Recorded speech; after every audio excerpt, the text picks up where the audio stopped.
Welcome back once again, all of my low carb friends, and for those of you who are here for the first time, welcome. Today I have another very easy keto meal recipe for you. And if you want a printable version of this recipe, you can check out my website at janet'sdeliciouslowcarbkitchen.com. You can find a printable version of this recipe and other goodies there for you. And if you're new to the channel and you want to see lots of easy, delicious, low carb keto recipes, make sure you click that subscribe button and click the notification bell that's right next to the subscribe button. That way you can be notified every time I put out new videos. And if you are a music lover, make sure you check out my link in the description to my other YouTube channel, Inspirational Songs with Janet. I've posted another new song there, so make sure you check that out and subscribe there also. And remember, Monday, Wednesday, Fridays, 1 p.m. Pacific time, I go live on TikTok. So if you would like to join me there at Janet's Low Carb Kitchen. And if you would like to help support this channel, make sure you scroll down in the description of the video. You'll see some affiliate links. Anytime you purchase anything using those affiliate links, a small portion of your purchase will go to me and help support the channel. So while we do all that, let's get cooking.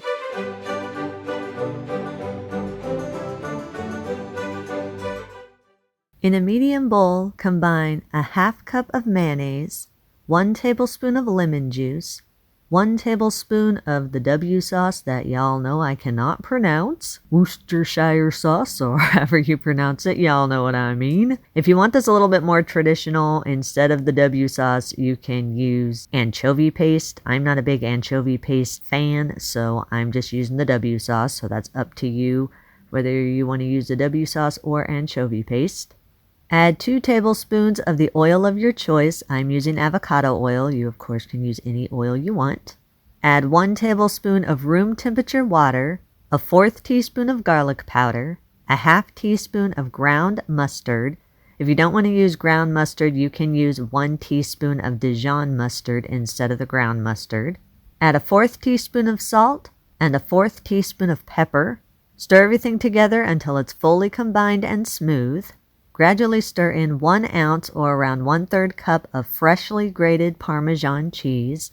Just do this gradually, add a little bit, stir it in, then add a little bit more and stir it in. You don't want to dump it all in at once. If you do that, you run the chance of it getting all clumpy together. It's just a lot easier to stir it if you just gradually add it a little bit at a time. Stir everything together until it is fully combined.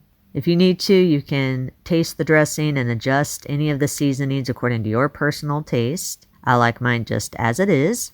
Once the dressing's all combined, pour the dressing into a mason jar or an airtight container. You can use this immediately or store it in the refrigerator in an airtight container up to 1 week.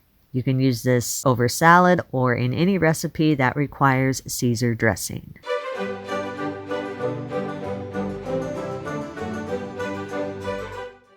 In a medium mixing bowl, combine 1 pound of chicken that's been cooked and shredded. I'm actually using a 12.5 ounce can of canned chicken right here, but I've used regular, fresh, and leftover shredded chicken before, so anywhere from 12.5 ounces to a pound, somewhere around in there, of cooked and shredded chicken.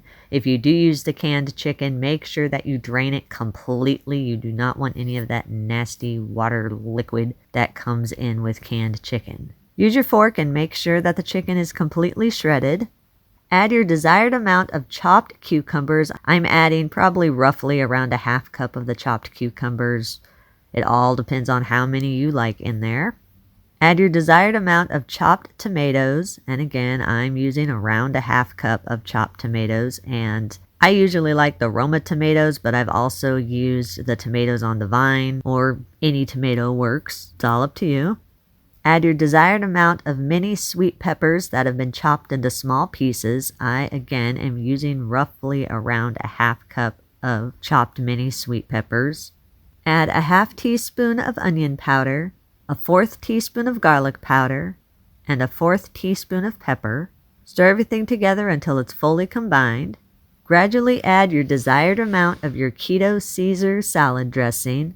I use probably around 6 to 7 tablespoons. You just want to add enough to make sure that the chicken is going to stay nice and moist and you have a good amount of the dressing coating everything. You don't want a soppy, soaky mess. You just want enough kind of moisten the ingredients and hold them all together kind of. It's really up to you how much or how little of the Caesar salad dressing that you want.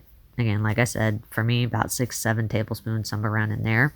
Stir everything together until everything is fully combined and everything is fully coated with the salad dressing. If you need to, you can taste the filling and adjust the seasoning according to your personal taste. I like it just as is. You can use this immediately, or you can store it in your refrigerator until you're ready to eat it. When you are ready to eat it, spoon your desired amount of the filling onto the keto tortilla of your choice. I'm using Mission's Carb Balance tomato basil tortillas that are around 10 inches in diameter. You, of course, can use any tortilla you want, and I'll leave a link in the description to my 3-ingredient soft keto tortillas if you want to use that.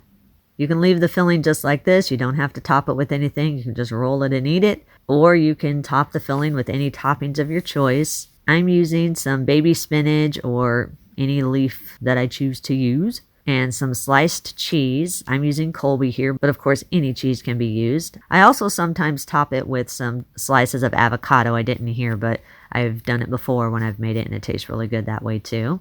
Roll the tortilla over the filling, cut the wrap in half, and serve it immediately. If you do have any leftovers of the filling, store it in an airtight container in your refrigerator for up to 5 days. Eat and enjoy. And that's our recipe of the day. I hope you enjoyed it. If you did and want to see more videos like this, make sure you click that thumbs up like button, click that subscribe button, leave me a comment if you want to. Let me know if there's any recipes that you'd like to learn how to make, and I'll do what I can to get those out there for you. And as always, keep cooking.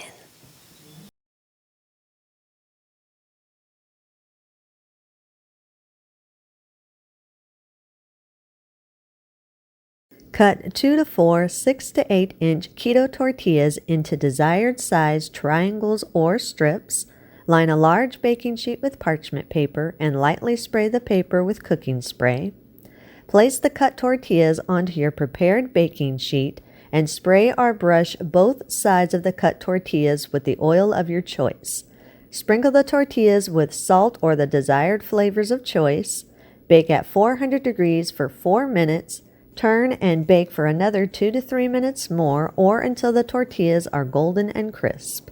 Remove from the oven and cool on the pan for 5 minutes, then transfer to a wire rack and allow to cool completely. If you have leftovers, store them in an airtight container at room temperature for up to 1 week.